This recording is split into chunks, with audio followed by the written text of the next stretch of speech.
at the gym writing the kids' class workout on a little whiteboard, just thinking about what goes into youth development, right? These are kids who are 12 and younger.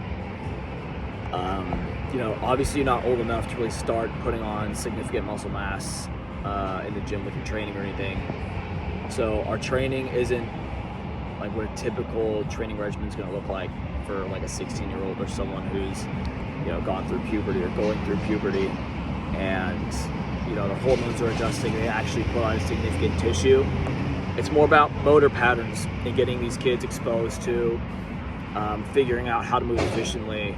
And I try to err on the side of less coaching as opposed to more, and letting them figure out how to use their bodies in whatever feels like mechanistically is advantageous to them, and letting them explore that, right? The more as a developing kid you can develop your own sense for your movement patterns and how to do something more efficiently, the better you're going to be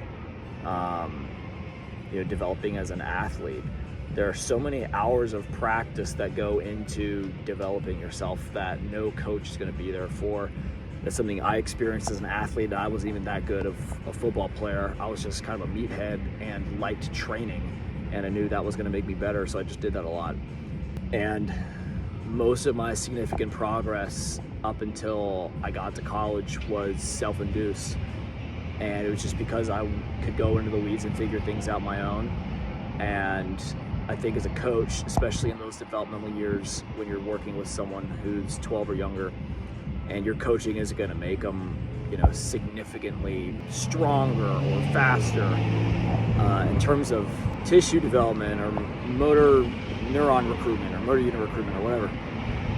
Like, you're not going to move the needle a ton there, but if you can help them get more familiar with like how to squat properly, or figure out how to hinge, or how to engage certain muscle groups when they're doing an exercise, or just moving more efficiently when they're jumping, or whatever mechanism that you're working, just allowing them to figure that out on their own and get better at exploring that and being uncomfortable doing something they're not good at is going to be way more valuable than like a 1 rep max increase or something, obviously. So yeah, just sort of my thoughts on youth development. A lot of just exposing them to new positions, making them have fun, making them do stuff that they're not used to doing, exposing them to as much as you can in terms of a variety of movement patterns.